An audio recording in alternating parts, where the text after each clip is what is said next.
from there. Perfect.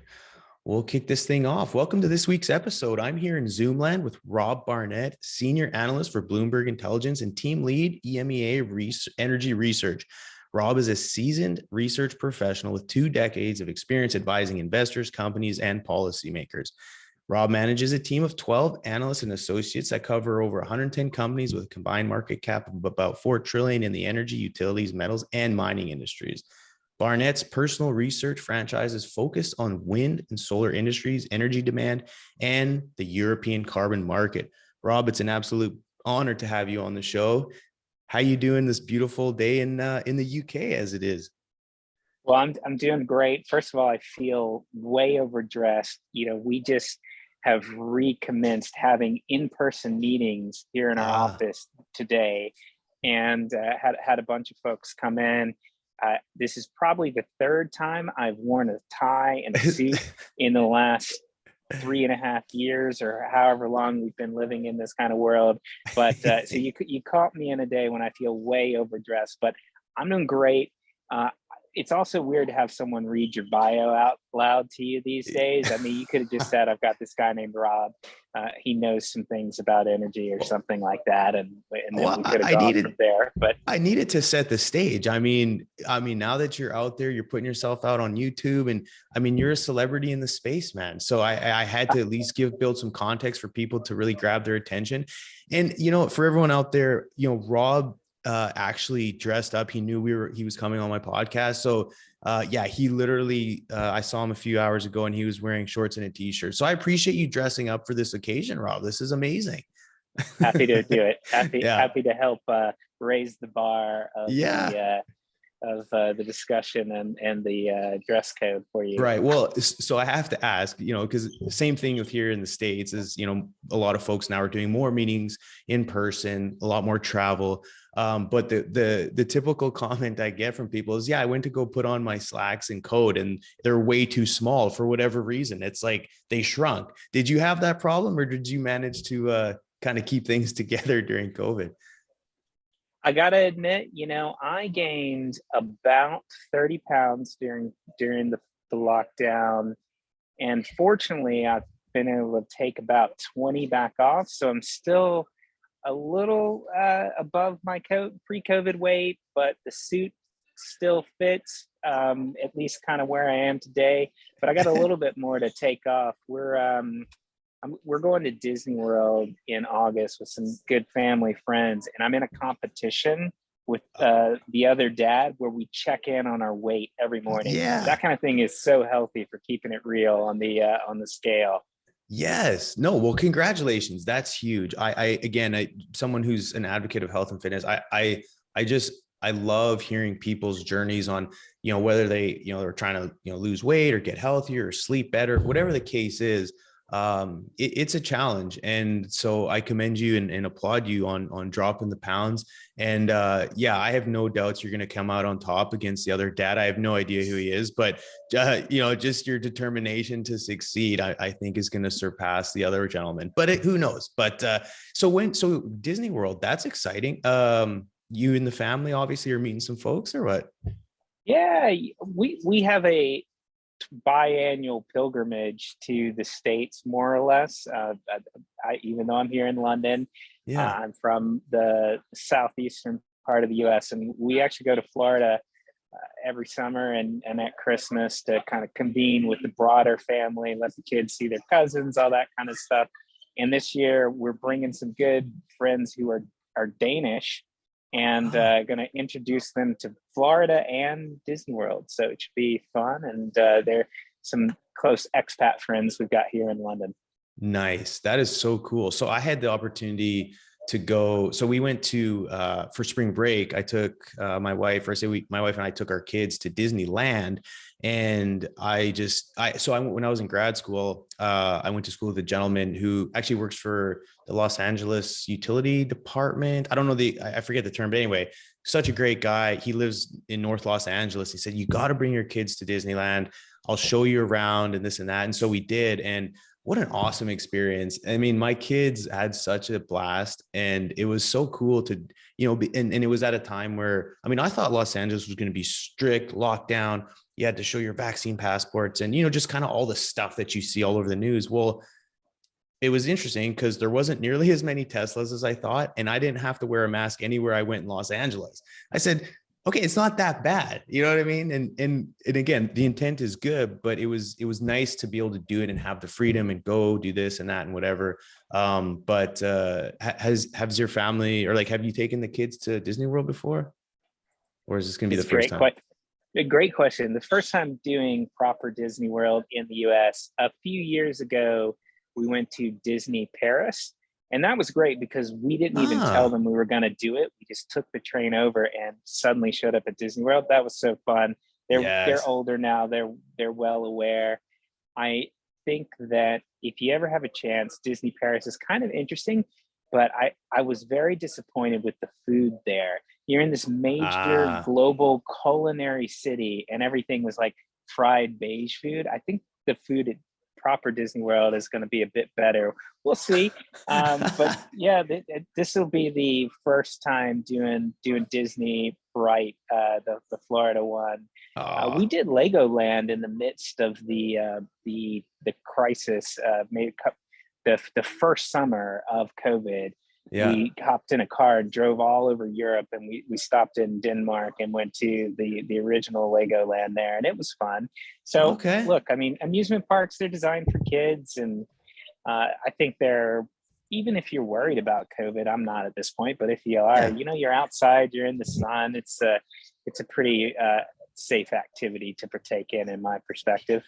There you go. No, that's cool. It's great to see the world slowly getting back to normal, which for the most part, I mean, here in Texas, it's been normal for a while. But well, safe travels. I hope you enjoy your time with your family. And you know, I'm looking forward to seeing you post the gold medal of you winning your weight challenge there. So it'll be good. But anyway, so I wanted to give a shout out to Chris Hansen, who the Colorado State Senator. He was the one who originally connected us during my time in grad school. And then since then, you know, I've just followed sort of your content and really been a huge advocate of what you're doing over there. And I have to say, since our first encounter, I've seen you hit LinkedIn and YouTube pretty hard, creating regular content around it. And I'm always encouraging people to put out more content around topics and information that they're either familiar with or passionate about. And I'm just curious, for you, is there an ROI there, or do you just simply enjoy the conversation while creating awareness around energy? Like, what's kind of the driver behind that? Because I love it, and I'm just curious to hear from your perspective. Yeah, good question. So I've done energy work a couple of decades. Chris was an early colleague and a good friend, and yeah, I think the the basic idea with all this Twitter and YouTube and LinkedIn work that I've been doing is that yeah, I've been writing research, but most of it is behind a paywall, and most of my team's research is behind a paywall, and it's a pretty expensive paywall. And so, you know, there's a lot of potential stranded insight. There's maybe more people who want to have some kind of at least lens into what we're working on. Hmm. And so I think the goal was really to increase awareness around my franchise, my team's franchise. And I think we've been pretty successful. And the really funny thing is that, or the thing that I find is funny, is I regularly, I'll throw something up on LinkedIn or I'll throw it up on Twitter. And then within minutes, if you're on the Bloomberg terminal system, you can send an instant message, an instant Bloomberg. And I'll get someone saying, oh, I saw this on Twitter. Show me how to actually access it or get that chart or do whatever on the terminal. So Ah, there's actually a very nice, like, positive commercial feedback loop where we're engaging with our clients on platforms like Twitter, like LinkedIn, and helping draw them back into our main commercial offering. So, and we're also finding people who might not have been aware of what Bloomberg Terminal is and kind of how to use it. And so I think there's also that uplift from finding new customers as well as engaging with existing customers. You got to go to where people are at. I think yes. online these days, they're on LinkedIn, they're on YouTube, they're on Twitter. The YouTube piece is actually pretty interesting because I had done nothing there. Yeah. And very early in the pandemic, one of the senior leaders in our department was kind of asking people about, what are you doing to sort of promote your brand outside of the sort of our own internal systems. And everybody kind of talked about LinkedIn and Twitter. And he was like, well, why don't you guys try YouTube? And so I took that as tacit permission to just go for it. And I've been off to the races. And I think I'm the only person kind of within our broad franchise that's doing that. We've got about 400 analysts. So we're a pretty big shop. Okay. But I seem to have been the one to sort of have a little bit of traction there with YouTube, and it's fun. Yeah, we just have a good conversation.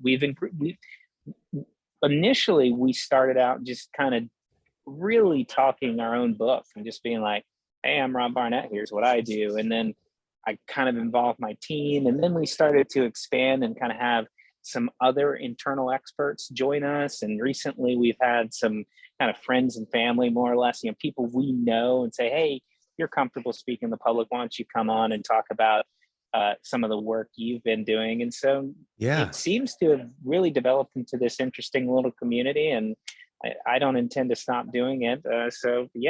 Because it's fun, and I think it's useful for my franchise, and hopefully other people get a little bit of either entertainment or knowledge out of it. Yeah. No, it's interesting because there's two components to there, right? There's the commercial component where it essentially can help drive traffic towards, your core business. And ultimately that's a win, of course, but then there's the component of educating people who may not otherwise get access to stuff like that, which I think is critical. And on the commercial side, I read a white paper not too long ago, because I'm really big on branding and content to drive these initiatives. And there's they call it social selling now, and it's leveraging underpriced attention, i.e. LinkedIn, YouTube, everything else. And so a huge shout out to you and Bloomberg for doing that, because a lot of times the large organizations historically would be kind of protective about, well, we don't want to put ourselves out there. But even now there's large organizations that communicate with their customers on Twitter. I mean, instead of sending a message to, like the contact us page, they'll throw something out on Twitter. Next thing you know, you have a company responding. It's wild the way information is being transferred in situations like for you and the rest of Bloomberg. But no, I think that's really neat. And so, are you, so again, you may laugh, but are you guys on TikTok yet? I recently did check out TikTok, and maybe afterwards here, I'll send you a funny video I made on it. Yes, please. I think I have, it's public. I think I have like 2 followers, but whatever. Yeah. It's not something that I've really embraced. I do like the brevity of it, and the platform seems really easy and kind of fun to use.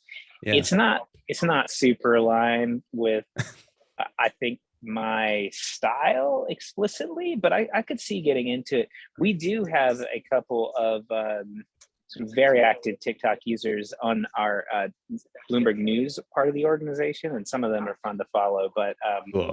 Yeah, I'm interested in all kinds of ways of sort of increasing engagement, right? And I think you're right that I think email is a medium that people are sick of. That's not how they want to engage. You got to engage with people in a way that they're on platforms that they're using, right? So I think that's really been a big part of the shift in thinking. And I do think it is pretty interesting that the company has basically been open to someone like myself using those kind of platforms, because it wasn't always the case. And they're very supportive of myself being active on Twitter, being active on LinkedIn, being active on YouTube. And I guess it's only upside, unless I say something crazy, and then who knows. So well, you got to keep in mind that there's always someone watching, I guess, right? But of course, it's cool and it's fun. Yeah, well, as long as the intent is pure, right, and it's selfless, you're not doing it for selfish reasons. And obviously you've got the credibility to speak on certain topics. But I think the cool thing about it is it's unpolished, right? A lot of times it's raw and uncut. It can be, and people find that so much more relatable. Like, if you're taking a selfie video in your backyard and the birds are chirping, it's like, oh, like he doesn't just spend, and not just say you, but oh, that person doesn't just spend time in the ivory tower 24/7. Like he actually, or she lives a real life. It's like, oh, I'm going for a walk with my dog, but I've got something on my mind about gas markets. I just want to say it, like I just find that super fascinating. And so the last thing about I that, mean, I'll, oh, go I'll, ahead. I'll weigh in on that. I mean, I think it's interesting too, from my perspective, because we do have this, I mean, we have a TV channel, right? I mean, Yeah. we are an organization that is a media empire, at least in part, right? And I'm on the periphery of that. I'm not part of that part of the organization, but I definitely have, over the years, I occasionally will do TV, and TV is just, it's intense, and it's typically very fast, and it's over before you even have a chance to sort of breathe. Every time I go on, I'm like, oh, what just happened? Whereas a conversation like this, we can take our time, we can talk about, what we're going to do this summer for holiday, and really just have a discussion. I hope it's more relatable, and we're not constrained by saying, oh, you've got this little segment, it's got to be done in 5 minutes or whatever it is. And so I'm a big fan of the longer form discussion. I assume you are as well. I listen to a ton of podcasts, and I think it's great that we have, maybe on the one hand, Twitter and all this stuff and TikTok makes you feel like we're living in some kind of ADHD world where everybody has a low attention span. On the flip side of it, there's lots of conversations like this that take place over an extended period, and for the right people, it can be a hopefully entertaining conversation where they'll stick with us and hear what we have to say next. Well, so, and again, don't worry, audience, we're going to talk about energy, but we're having a good conversation here, so bear with us. But on that point, it's, oh, we're living in this ADHD world and everyone's connected to their phones, but it's relative. I mean, if you look back at about the kaleidoscope, they thought kaleidoscopes was going to ruin kids because of all they were going to do is look through kaleidoscopes and like brainwash them. Like, okay, yeah. And then, same thing with, newspapers. If you look at sometimes there's those memes where all the gentlemen going to work were sitting there reading newspapers. Well, what's the difference? It's, again, I get it. I'm speaking of generalities, but we've always been connected to something, and whether it was a slinky or whether it's your phone. Now, of course, there's a big difference, but and at the end of the day, you can't run from it, right? It's coming, embrace it and capitalize on the upside. So, I'm going to shift gears here. So kind of change your train of thought here. I'm always curious, especially coming out of the pandemic. For you, Rob, what core belief have you changed your mind on over the last few years? And this can be energy related or really just anything that comes to mind. Core belief. I mean, this is I'm almost stumped by the concept. I mean, I guess I live in a relativistic world, but at the end of the day, I think that I greatly value seeing people in person, even as opposed to sort of this right here. And I've come into the office almost every day for most of the pandemic, and that's atypical. Even in my own company, people have been granted a lot of flexibility, but I think there's something really nice and human about physically seeing people, and it's just not the same experience through a screen. I'm very pro screen. I do a lot online, and I just like you, I really enjoy all the tools and all the new ways that we can engage with people. And my kids, they're attached to devices. I mean, I'm not gonna lie, and Right. And part of me thinks, well, maybe they should read more, but also at the same time, this is what people of their generation are doing. And I guess that there's a healthy balance. You put your face in the screen some, but also just make sure you get out and see people, because if you're not, I think you're missing out on a just body language, cues, and it's just nice to break bread with people and grab a pint or whatever, that's it. Just so I think that I have definitely oriented myself to be very pro, you know, working in a physical space, but at the same time I manage a team, right? And so I don't feel that I'm not the kind of manager who's like, hey, everybody's got to do what I got to do. I mean, a lot of people do on my team do work remotely a fair amount, but I'm no one exclusively. So I'm really happy when people come in, and it's always good to see them. And I think that that's kind of hopefully the healthy medium of how things go forward. Maybe I could care less whether you come into an office Monday through Friday from 8 a.m. to 5 p.m. or whatever, right? In many ways, we've expanded our lives so that defining when work stops and starts is much more opaque nowadays. But I do think there's just something to the idea that, if you're only remote, I think you're missing out on things. I agree. I mean, I thrive off being around people and the energy. And it's interesting because you talk to some people and it's not for everyone. I have a close family relative who is in tech and likes nothing more than to wake up out of his bed, splash some water on his face, go sit down at his computer and do his job from 8 to 5 and like not leave his house. And it's interesting because we've always had this like friendly family debate about, man, you need to go out and meet your team. Why? That's what Zoom's for.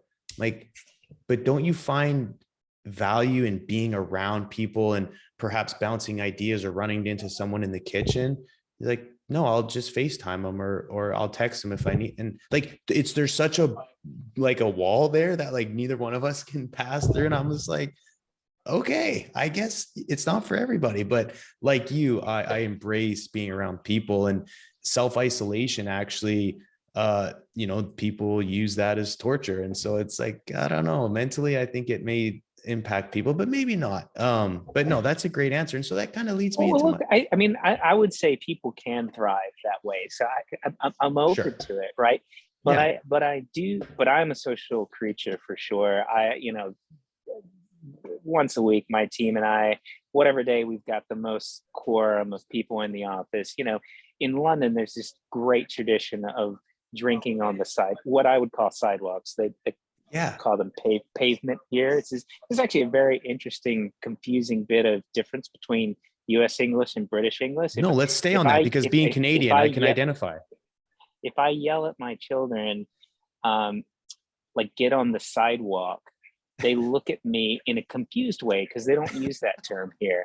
I have to say, hey, get on the pavement. But in my mind, I'm saying, hey, get on the street when I say pavement. So anyway, right. but there's a great tradition here of having a beer outside the pub. You don't go into the pub except maybe in the depths of winter, and you stand outside, particularly on a nice day. And it's a very unique thing, I think, to London to sort of crowd out the sidewalk outside of a pub.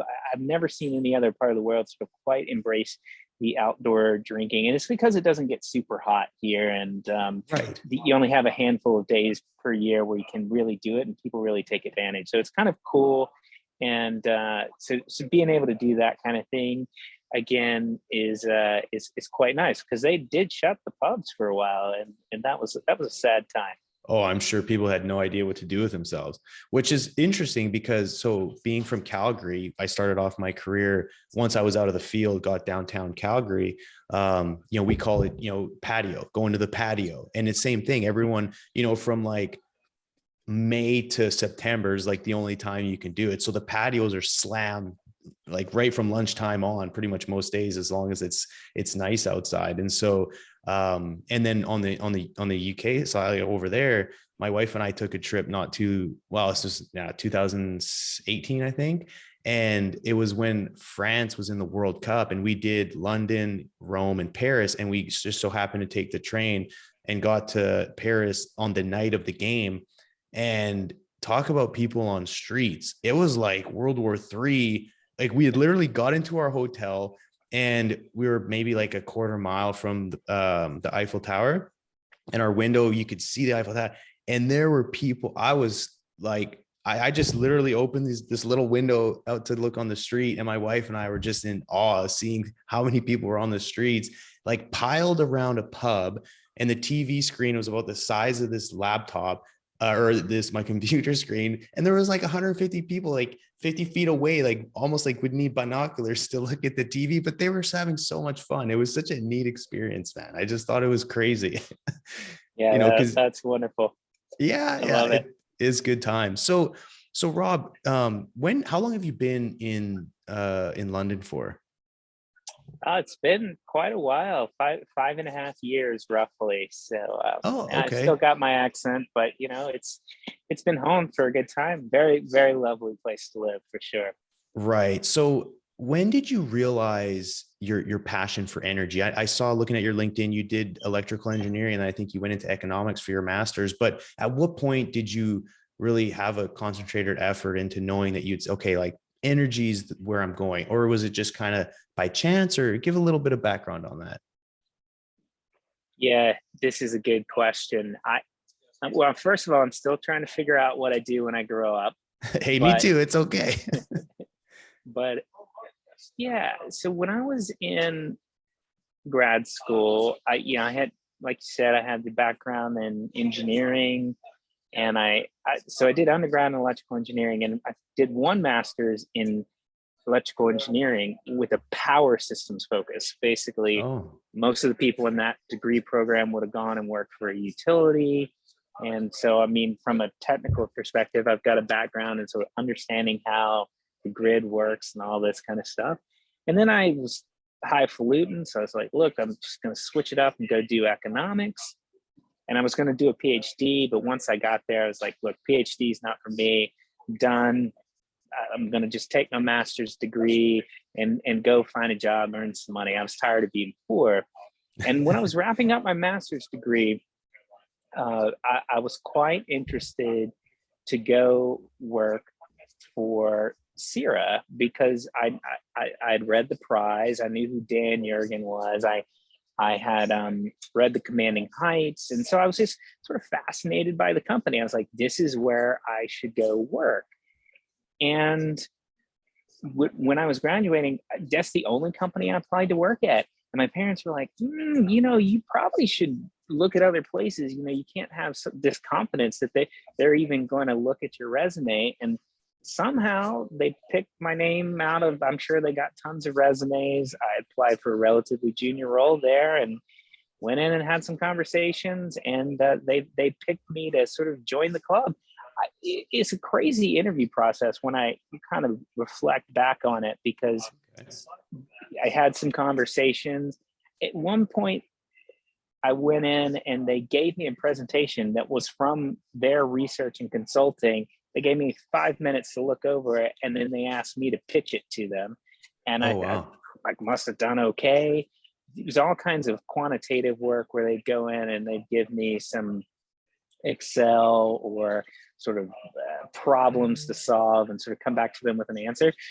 So, I mean, I quite like that kind of stuff. And look, once I joined, I was sort of welcomed into that research and consultancy with they've got Dan, this great, oil thinker, historian, many things, I suppose, and one of the Yeah. friendliest guys on the planet. And so to sort of work in the orbit of someone like that was just a great training and introduction to the industry, and it really just felt like home. And I've never felt compelled to uh, switch out of the industry. I mean, I've done a Hmm. lot of different things within sort of energy, but I've always kind of rotated around energy in some way. So looking at oil and gas, looking at the power sector, looking at carbon markets, looking at wind and solar, it's all pretty interesting. And it's, to me, it all fits together, right? Yes. We've talked a few times, right? And every form of energy comes with trade-offs of some kind or another. Every form of energy has its own set of economics, and increasingly they all kind of overlap and sort of mingle together in some form or another. So it's just a fun industry. And I think for me, look, I feel like I've got quite a bit of time left in my career. I'm sure it'll be over in a blink, but I'm in my early 40s.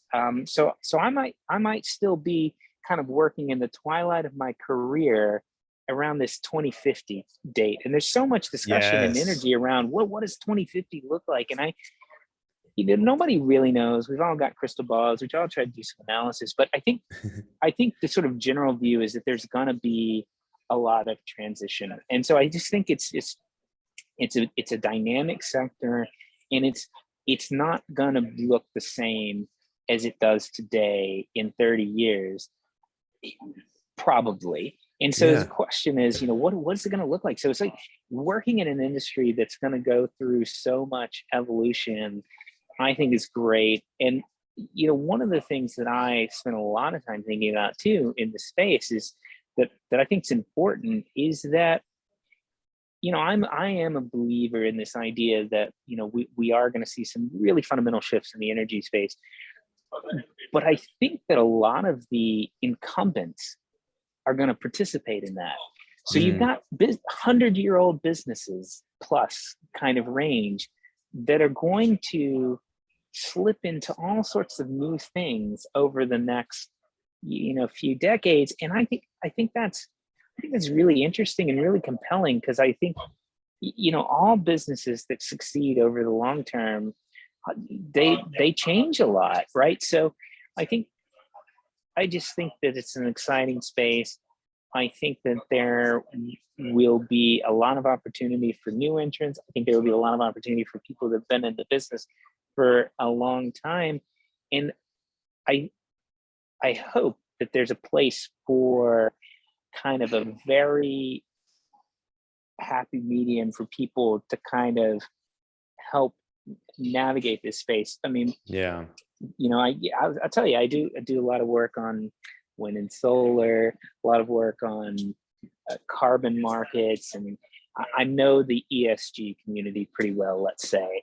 And I think a lot of people within that community have a lot of difficulty connecting with and talking to, folks in the oil business and things like that. And I personally don't. I think that you can, in fact, hold many ideas in your head all at once. And if you look at even our own research franchise at Bloomberg Intelligence, we see a pretty set of bullish fundamentals for the oil industry right now. I don't think that's a particularly controversial call, but we also see a pretty bullish set of fundamentals for European carbon and wind and solar. So it really is this all of the above world that I think is going to exist for the next kind of 10 years or maybe even a little longer.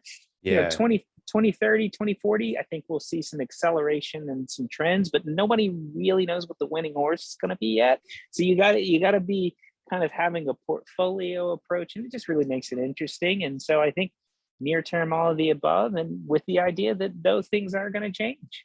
Right. No, and that's the thing is I think the ones who embrace and adapt to change are ultimately going to come out on top. And it's, it's always interesting because, you recently had Josh Young on to speak to you in the group, who I know Josh, I say fairly well. He's a guy that I work with, is one of his really close friends. And so he's come on the AES Drilling Fluids podcast. So we've had some good one-on-one discussions. And this was kind of before he really took, put a good amount of effort into getting online and doing his thing. But, he made, he makes a case, or at least a point of mentioning, investing on things that have good returns. And so I recently, heard in here and said, the BPs and the Shells are investing in these low return projects, but then you've got folks like Exxon and Chevron investing in high return projects and this and that. And so there's a lot of topic out there. I was like, well, who's doing it better?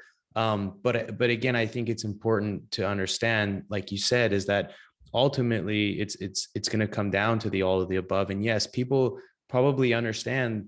And there's no, there's no secret that, some projects may have lower returns, but for the greater good. And some, maybe perhaps though investors are okay with those types of returns. It's, yes, we're all in business to provide value for shareholders, i.e. money, but some accept a little less for the greater good. And so again, that's a huge other topic of conversation that could go on for days.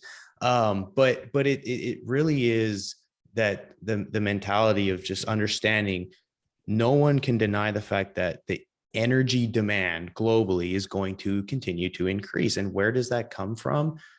It depends where you are. And so it's interesting to see a lot of people read headlines, take a little bit of what they read, draw conclusions, and then apply it to these extremely complex systems that no one really knows what the future looks like. And it'll be interesting. I mean, you mentioned 2050. That seems to be a sort of a typical target in terms of we're going to go net zero by 2050, or some get a little more aggressive in their dates. But for you and I, will likely be around that time, and I just can't wait, more so from an entertainment perspective, to see all the haters and say, I told you we wouldn't be there by 2050, and then maybe we are, and everyone says, yeah, back in 2020 we predicted all these things that were going to happen 30 years later. But if you think back 30 years ago, I would love to go back on social media, which obviously there wasn't, to say, what were people saying 30 years ago? It's like, this is all going to change. But I think everyone's doing the best they can. And even, again, I've been in the oil and gas industry since 2004, and the amount of effort that oil and gas companies are taking to reduce the amount of water they use, to reduce the amount of trucks that are on the road. I've got an operator has a fully electric rig, and they're trying to really limit the amount of diesel they use, because they know, and so there are things happening to operate more sustainably on the oil and gas side. And then of course on the renewable side, I know there's tremendous efforts being made. And so ultimately innovation is going to continue to evolve. Technology is going to get better. We're going to become way more efficient. I'm sure you've probably seen the graph of, I think, who puts it out, but it's basically all your energy inputs, and then it shows sort of the end result. It's kind of this flow graph, and then it shows how much energy is wasted.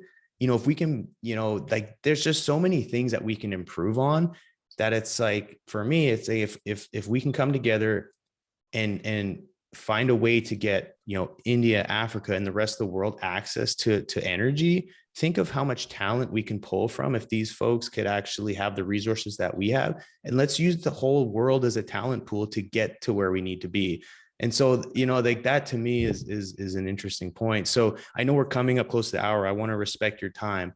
So the last question I have on the energy side is what do you think the biggest challenge is in the entire energy landscape right now? I mean, does anything come to mind? Is it a mindset? Is it policy? I mean, again, I know you can be brief because I'll let you run here, but what do you think the biggest challenge is right now that we have to just put our egos aside and get to? Anything come to mind?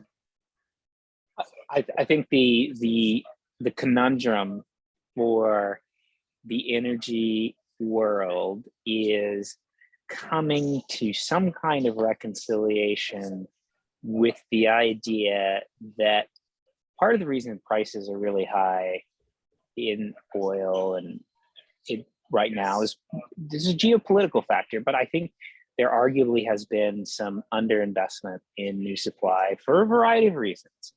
And so we live in a world where we desperately need investment in new supply to help get the price to a more affordable level so that all the people in the world you were just talking about can get access to energy.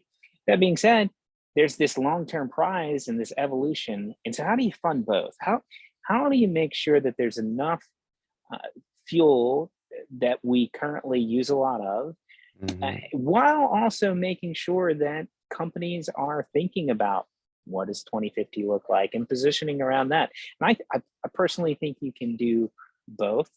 I mean, it's really interesting to think about oil just in exclusion for a second. The way I'm always thought about it, let's say you and I have done it. We've gotten a car that's readily affordable, that's electric, and everyone can buy one. And so the all new sales are suddenly electric overnight. Fine. You know, even with that, there's no cliff in oil demand. It would take, you know, a generation to cycle out the existing fleet. And of course, there's all kinds of other uses for oil. So even in a world where oil demand is declining by, say, a 1 to 2% a year, which would be sort of this dramatic sea change if that happens. Well, the decline rate for existing production is higher than that. So you still got to invest in the industry, even in a world where you've got falling demand. And I think people have to come to that reconciliation and sort of say, look, wind, solar, electric vehicles, all fantastic. But if you take your eye off of the fact that you still have to make investments, even in a world where you're rapidly hitting the accelerator on these other things, I just think that that's interesting. And I'm not sure that a lot of people in the world really appreciate the need for making sure supply is reliable and available, even in a world where we're rapidly approaching this big energy transition. And we can debate the pace of the energy transition. You know, I think it's going to be pretty fast, but it's not going to be overnight. And so this is why everybody needs a seat at the table, and we all have to work towards, you know, making sure that I think that the supply side of the picture works, because I agree with you. At the end of the day, the total demand for energy seems like it's going to grow, because I want the people who don't have access to energy today in the way that you and I have it to get that access. That's a wonderful thing for humanity. And so how do you make all those things happen? And I think there's a lot of reasonable people who want to do that, but we often get, you know, clouded by politics or maybe our own sort of specific view on that. So I think more conversations to sort of that are friendly and polite. You know, I was just telling you the meeting that I had this morning in our office, the reason why I'm wearing a suit and a tie today, it relates to, we had a set of folks who are very active in the oil market come together with a set of folks who are very active in the carbon market, carbon trading, and renewables. And we all had a very pleasant discussion. It can be done. And I hope more people are trying to do that, because I think that will get us to a place that everyone ultimately wins in. Wow. Well, that is a wonderful closing statement and thought exercise to say that this can obviously be done.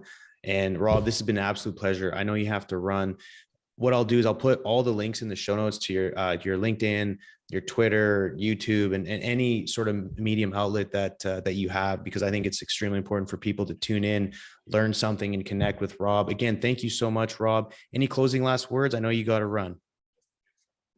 Wonderful to chat with you today. I hope we get to do it again soon. And you know, I think that you've really got a sort of great franchise and brand, and I'm happy that you're promoting the discussion. I feel like we've got some kindred spirits here. So very nice to chat with you today. And I hope you have a great rest of your summer. Thanks. Well, I'm humbled by the kind words, Rob, and anything I can do to support you and Bloomberg Intelligence, I'm always happy to do so. And for everyone out there, always remember, everyone deserves access to energy, and we is greater than me. Take care, everybody.